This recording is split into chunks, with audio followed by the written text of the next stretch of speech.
Everyone dreams about living an uncommon life, but how we define that dream is very different for each of us. And for most, it's a lifelong pursuit. Welcome to the Uncommon Life Project podcast. We're going to introduce you to people who are living that life or enjoying the journey to get there. We're going to also give you some tools, tricks, and tips for starting or accelerating your own efforts to live an uncommon life, a life worth celebrating and savoring. Please welcome your hosts, Brian Dewhurst and Philip Ramsey. Hello and welcome everybody to another episode of the Uncommon Life Project, where I'm your host, Philip Ramsey. And I'm Brian Dewhurst. Thanks for tuning in. I cannot wait to jump into this. I got to let Brian just do the bio and then let's go. I'm going to try to not get too radio voice on this one. I'm kind of excited though. All right, we have the one and only Chris Prefontaine. He is a 3-time best-selling author of Real Estate on Your Terms, The New Rules of Real Estate Investing, and Monica Sawyer's Real Estate Investing for Women. He's also the founder and CEO of SmartRealEstateCoach.com and host of the Smart Real Estate Coach podcast. Spanning almost 30 years in the real estate business, from running agencies, constructing new homes, and doing turnkey real estate projects, Chris has seen it all. Chris currently runs buying and selling of businesses with his family team, where they purchase about 2 to 5 properties monthly still. So he's still in the trenches and doing the deal. And we can't wait to get your insight today. Chris Prefontaine. Welcome to the show. Hey guys, we got to get some good to be chatting again. We got to hang out a little bit more. We do. I agree with that. You can tell, and our listeners right away are like, okay, after reading the bio, we know why he's getting on. But real estate, has it always been like that for you? Have you always kind of had like, yeah, that's my jam, let's go after it? Tell us about how you got into it. Short answer is yeah, I've been at real estate a while. So 91, I'm dating myself, but that's when I started. This fall will be 30 years. Started building homes back when I really never lifted a hammer in my life, but I had a partner who did the field work. And then in around 95, bought a realty executives franchise, sold that to Coldwell Banker in 2000. Started working on my own investments from right about that point, and started coaching people in US and Canada.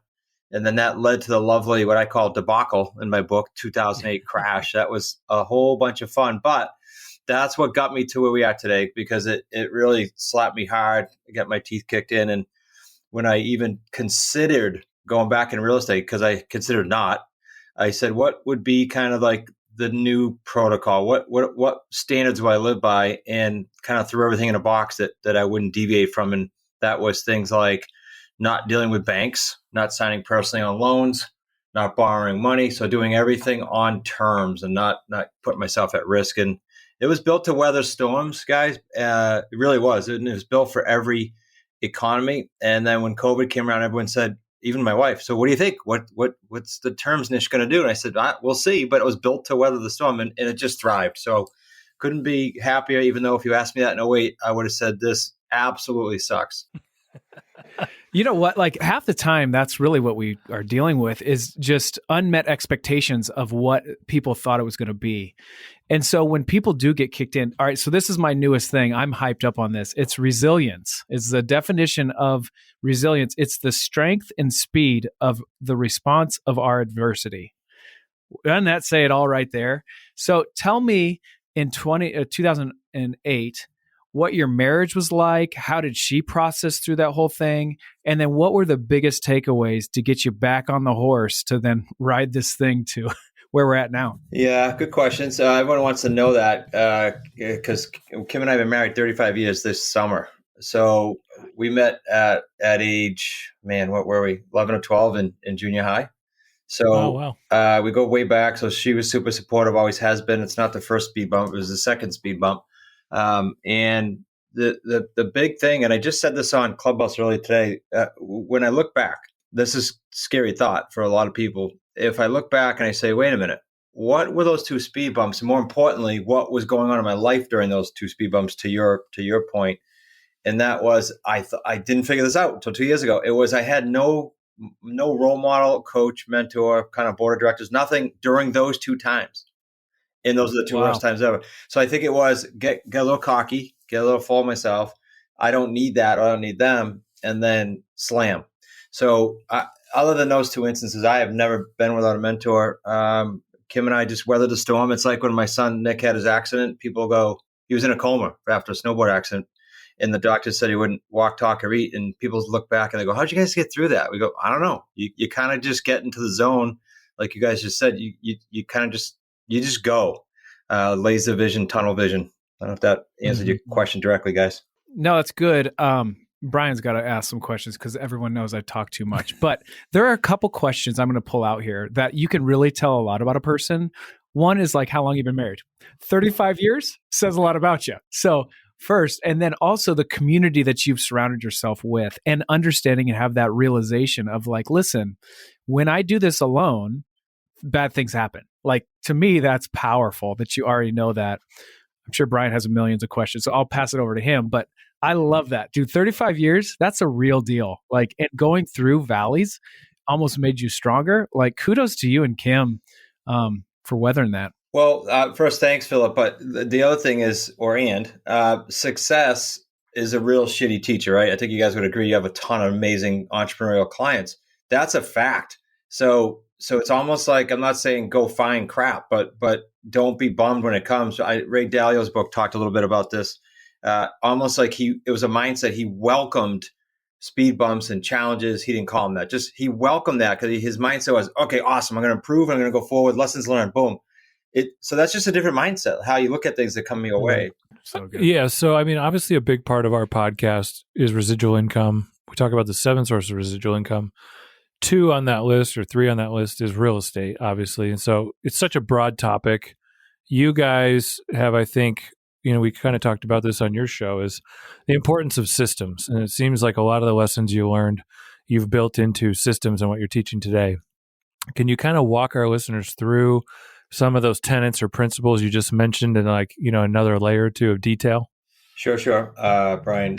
So a couple things, not in priority order, just as I think of them.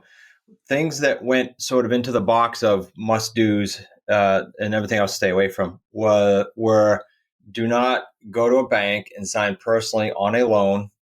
The only exception that I live by is maybe your personal residence if you can't find one on terms, which is how we buy. If you can't find them, you're dead set on a certain neighborhood, or you're paying cash, of course, then that's an exception. But other than that, don't, because you're putting all your family's assets at risk. And when the 08 crash came and values dropped a third, and believe it or not, in one of my projects, 2/3. They went down 2/3. Wow. The banks don't care who Chris is. They just go, do we have a personal guarantee? Awesome. That's where I'm going. So that's number one. Number 2 was don't do any more sort of one check deals. In other words, one payday. For years, I did the building, as I said, and I've done rehab and I've done raise the roof projects. More appropriately, Kim has done those. So those are all great paydays, but you get paid once, then you got to go do it again. So every January, I'd go, oh man, I gotta go recreate this. That was a big year, but I got to go do it again. So we created and we trademarked it. We just got approved by the U.S. trademark, and that was the 3 paydays system. So you're getting paid now, you're getting paid over time, and you're getting paid long term. That you guys are in the business. I mean, that's like the ideal entrepreneurial model. So those were kind of the tenets that we stuck in the box and said, we're not going to deviate. And then, of course, we have values like the moral and ethical integrity stuff that surrounds all our deals. But that in a nutshell is the 2 main things. That's awesome.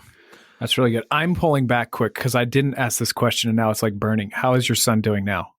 He's awesome. He's in the business. He does interviews. I'm sure you guys will run into him at some point here. He runs our entire buyer specialist side of the coaching. He's doing awesome. That was in 2003. Wow. Praise the Lord. Okay. So tell me the family-run business, because there are some pitfalls there, brother, that you could fall into. Tell us how that has gone. Who's in the business? Who's actually contributing on a day-to-day basis? What's their roles? And how do you make sure you don't hit a pitfall? Yeah, everyone wants to know what is going on with the family behind the scenes. Okay, a couple things. I wish I could tell you I had like this grand plan and it all came together nicely the way I designed it. I didn't. It was very, very organic. So when I started getting busy and I needed some help. And my son was a realtor sharing an office with me, saw me go through all the crap in 08. And I said, could you help me? I wasn't Mr. Tech. So I said, can you help me just get some of these properties advertised for our avatar, which is a rent-to-own client? And he said, sure. And he started part-time. That was way back in 2014. At the end of 2015, my son-in-law, Zach, and my daughter, Kayla, were it's big tourism here. So they were bartenders and he was a personal trainer. And good money, but really, really shitty schedules and lifestyle. So they said, "Hey, do you have anything?" I said, this is not about a salary. If you guys want to come on and do deals, I'll teach you." Of course, Kayla grew up around it, but Zach never did. And I said, "I'll teach you, but it's all about the deal. You'll get paid when the deal comes. We all will." And so they started in December 15. Kayla ran the office as sort of the general manager, did an amazing job. And I have 2 grandkids now. So unfortunately, we lost her being day to day. But Zach has, just like Nick, has grown into, he's actually COO of the coaching and has done hundreds and hundreds of deals. And he was not in real estate prior. He didn't grow up around real estate. As far as just the question about how that all operates, here's the key thing, I think. We have a set of values. We have a mission and a purpose, but we have a set of values. And I didn't design them. We all designed them. We all voted on them.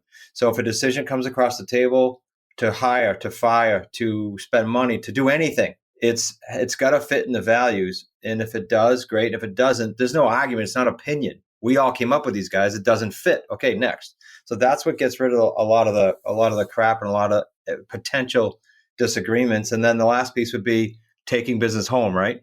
So we have a simple rule: if it's negative, don't bring it up. If it's a win or a celebration, sure, talk about it, but don't bring anything negative home. We used to all live within literally 2 houses of each other at one time several years ago. And we'd come home after the office and my son would yell across the driveway. Literally, our driveways abutted. And he'd say, hey, Dad, how was your day today? Like we never saw each other.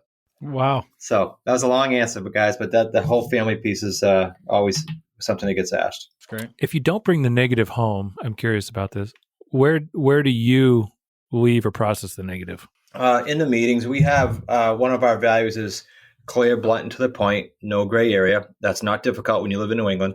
So in the meetings, we have straight out, candid conversations, and 10 minutes later, we're fine. That's how progress is made. So there's a meeting rhythm that handles that, and they know that. So like there's a morning powwow now for 15 minutes on Zoom. There's a weekly, there's a monthly, and there's a trimesterly meeting. So you got stuff, you bring it to the meeting. You don't have to bring it home. Gotcha. Perfect. Good point. So where are you at now? And like, how do investors invest? Tell us what their experience is like. How do they get hooked up with you? That kind of thing. And then we'll walk through that. Sure. So we do a couple things. The majority of our coaching side of our business, because we still buy and sell, we're in the trenches, just like we teach. But the majority of our business there comes from people that want to either add on another niche and they're already in the real estate space. More people come from corporate America who COVID has accelerated this, but it's always been there. They just want out. They want their own deal. You guys deal with entrepreneurs, you know the importance of that. And they just want a vehicle. So we teach them how to, and when I say the word invest, quote unquote, we're telling people how to buy property with no to little money down. And as I said, no bank loans. So we're really teaching them how to ramp up a system. I think Brian was one that referred to systems maybe, but we're teaching them our system. We're teaching them 3 pillars: the systems, the skill sets, and the mental game. The mental game is a lot more than people think, but we teach those 3 things to the investors and teach them how to generate 3 paydays.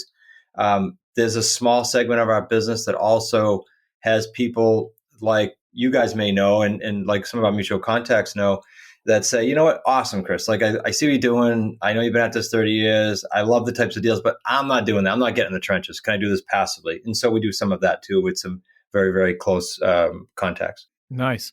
Yeah, you mentioned some circles. We're running kind of in the same circles. We know Adam Carroll, as do you, Chris. We know Drew McClellan, and Steve Wassner. Like, it's been really cool to be able to butt heads, and all of them really speak highly of what you're doing. And I think the transparency is the thing that's probably unique in that space. As investors, and we've helped people invest, there's been times where they've invested in REITs and things like that. And it just never seems like the financials are transparent, and you never can really ask the right questions. So when it goes south later, you just wish like, oh, if I would have just asked that one question, I would have totally exposed that in it. And so I love that it's transparent, and I love that there's people that we know that talk very highly of you. But let's speak about that transparency that you try to give your investors and the people that you interact with. Well, so that open candor, right, is one of the values again. So it bleeds off into every area. We're an open book. Like, you know, whether the deal's challenging, or whether it has to get extended a little while, or whether we fell short or had a windfall, we disclose it all so that the investors kind of are along for the ride with us. And I don't know if that was the piece you wanted to pull out. And if I didn't hit it, please tell me. No, that was exactly it. That's exactly it. It's just being communicated with either the good, the bad, and the ugly. And that's been a value of ours as well, is like, hey, when people's accounts are down for whatever reason, let's communicate more than the other people who just put their head in the sand and like, hope they don't call us. Let's over communicate in those times. Yeah, see, that's a piece with our deals too. You just hit a huge thing that Steven and I actually talked about when he interviewed me on my own show the other day. And that was back in '08, there was a gentleman that said to me, and it's in my book, that's how Steven knew about it. And he had just brought it to the surface. I forgot all about it. He said, hey, there was a gentleman in the book that you mentioned in '08 said to you, just be communicative with all your people. Don't go bury your head in the sand. He said that way back in like '08. So Steven said, is that why you're so big on communicating with your buyers and your sellers and making that an open book in case there's a challenge? And the answer is yes, exactly. Just the same thing you just said. Wow. What do you see? Obviously COVID's changed a lot of things, but I got to think in your business, it's probably helped. I mean, I think the value of a single family home in America has gone up. You still have really low interest rates. Can you just talk about some of the market forces and what you guys are seeing? Yeah, sure. So as you guys know, our income and our net worth, I think, is directly related to us, what value we provide, right?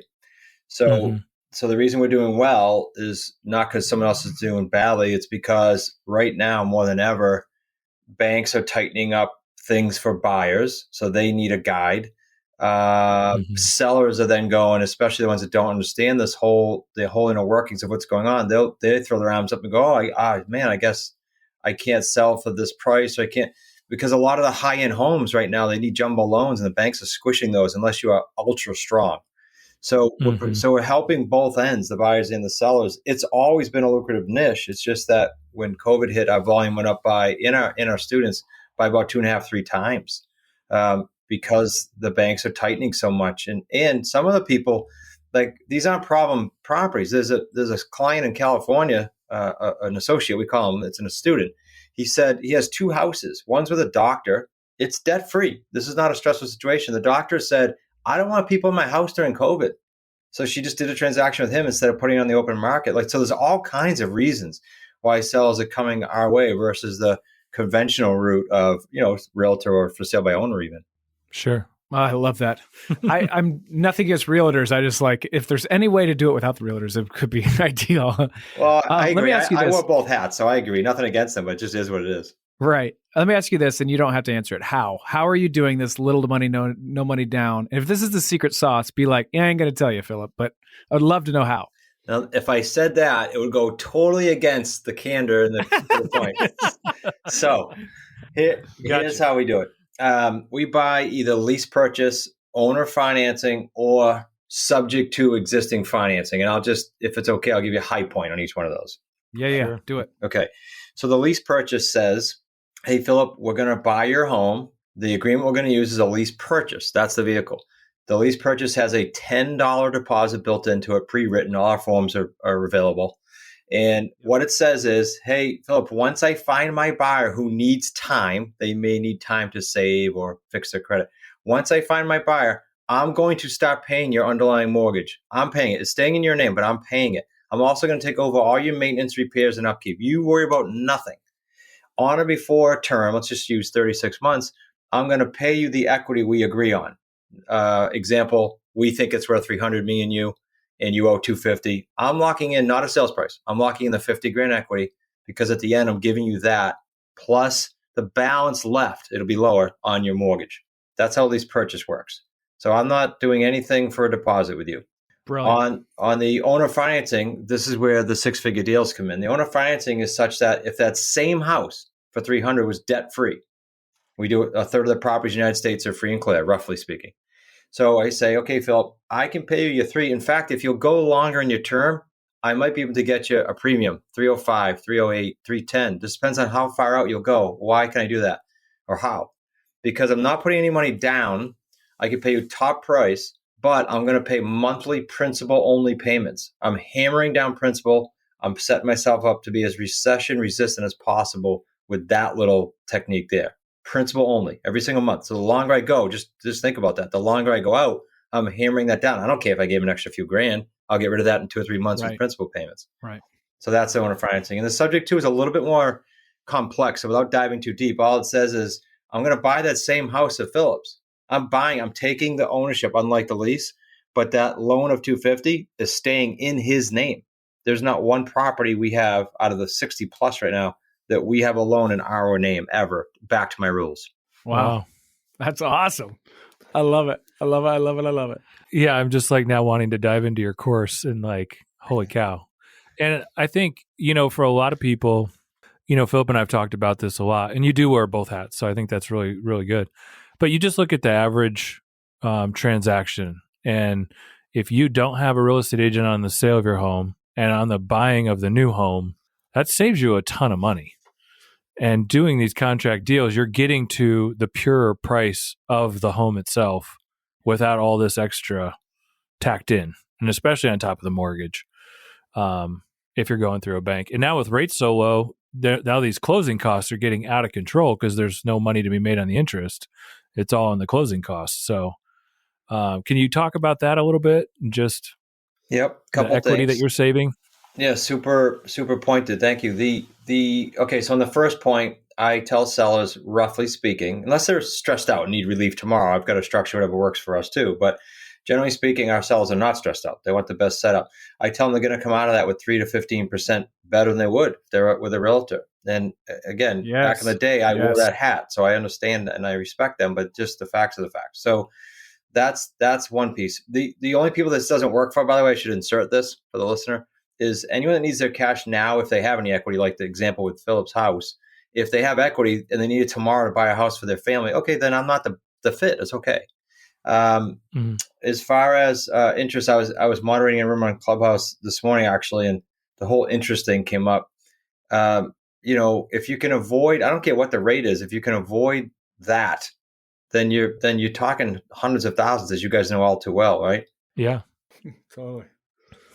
I went to this one real estate program one time, and the speaker made this comment, like, everybody's house is for sale. And somebody in the back was like, my house isn't for sale. He's like, sir, I'll give you $500,000 for your house. And the guy was like, sold. He's like, my point being, everybody's house is for sale. Yeah. You just have to now work on terms. And when Brian and I are talking about this and we're working through this, it's interesting to see these, I would say, even real estate costs, like, the 3% or 6%, each side, 3% each side. It ends up being about 7 years of your mortgage that you are ending up paying for the commission of the realtors that just helped you sell your house. It's crazy to me. It's insane. I keep getting telemarketed. I've got a tiny loan left on my property here, like maybe 9-10% of value. And they keep calling me to refi. And I said, so I play with it each time. How much of the fees? I go through the whole thing and I go, okay, so it's going to cost me $6,000 more.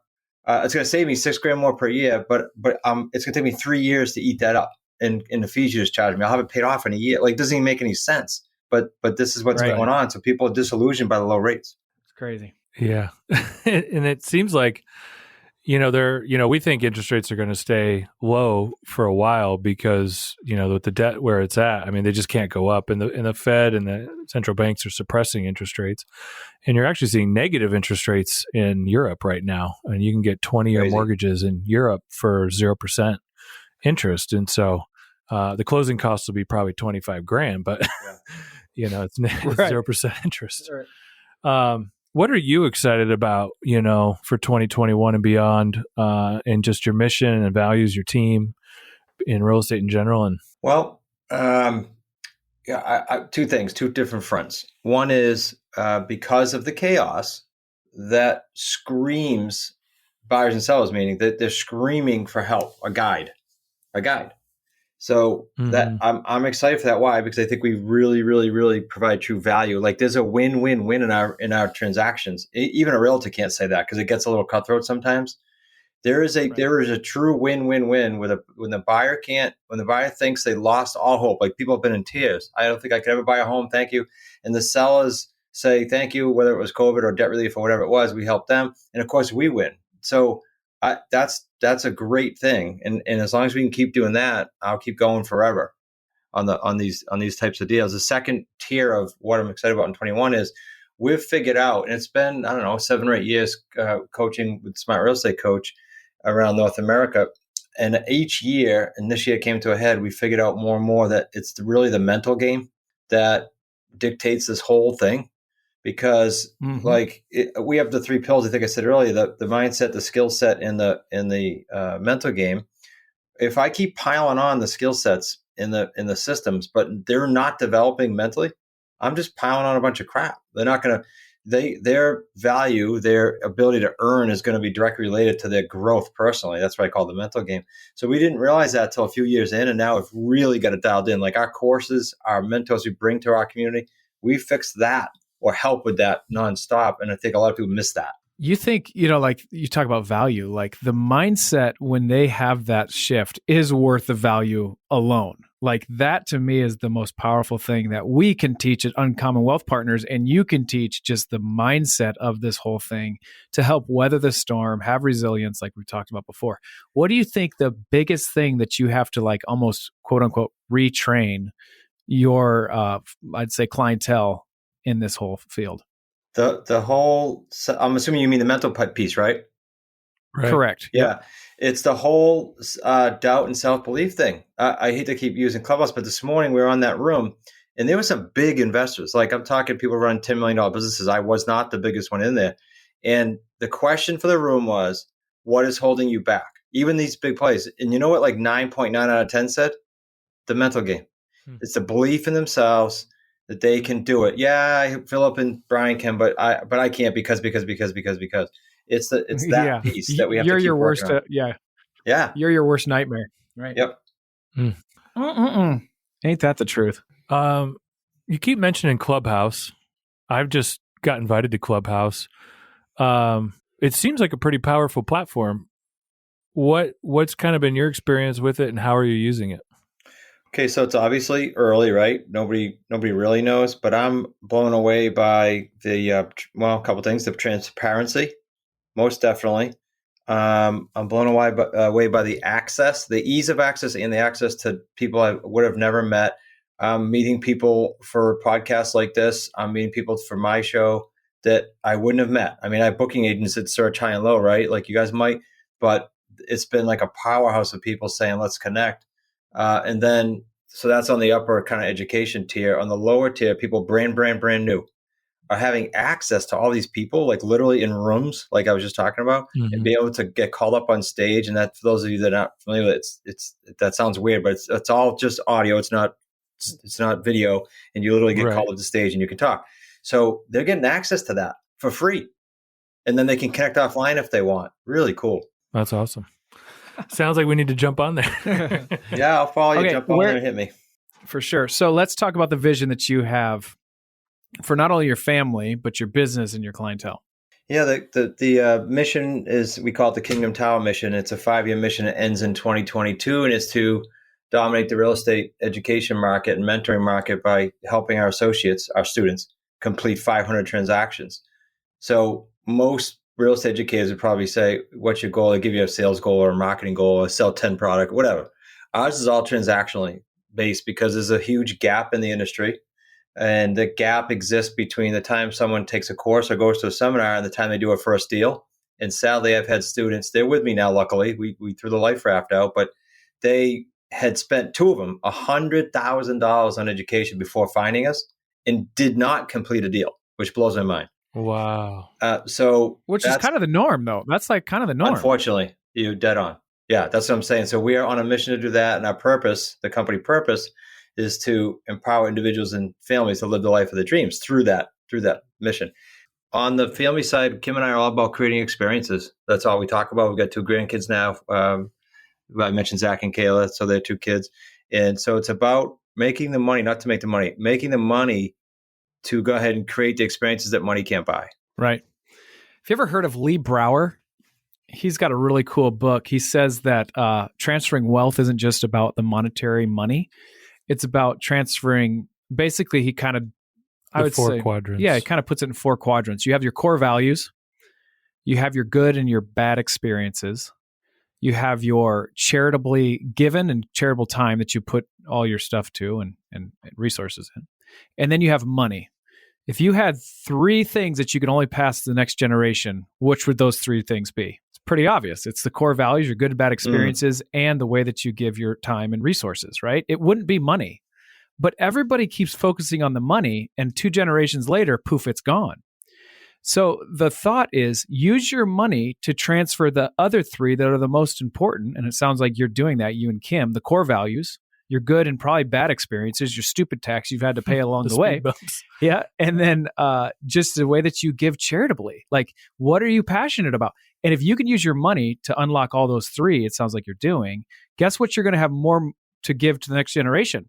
Right on. Money. Yeah. And guess what they're going to know how to do?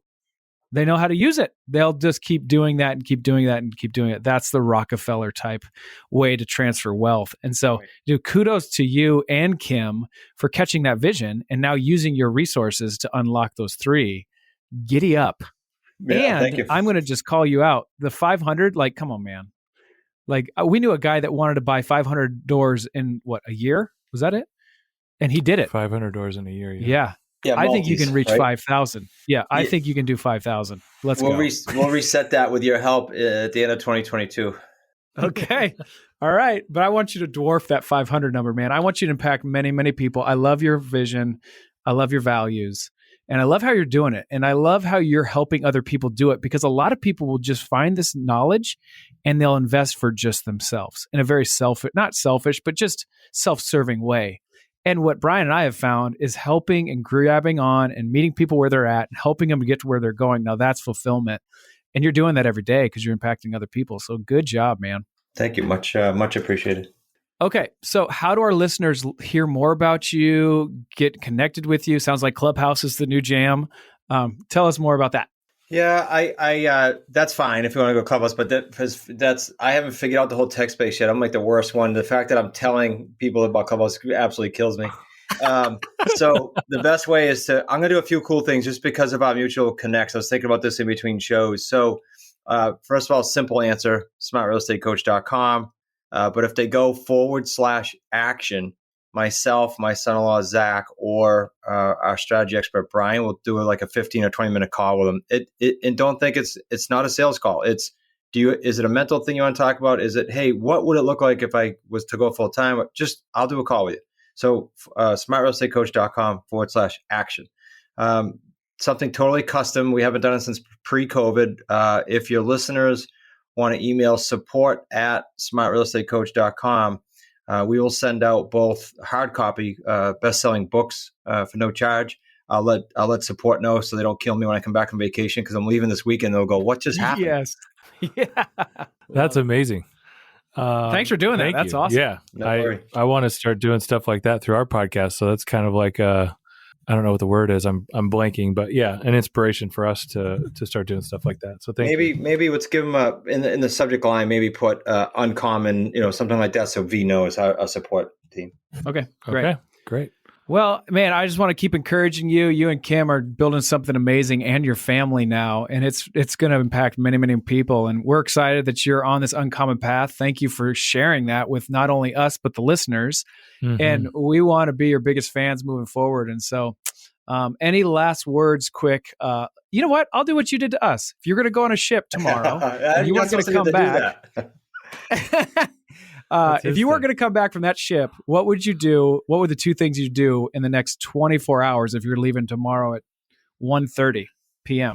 Well, I think it was, Philip, I think it was your answer that I went, man, and it was to record as many videos as you possibly could. I'm absolutely stealing that, because I can hit every family member, every student. I can hit the world by doing that.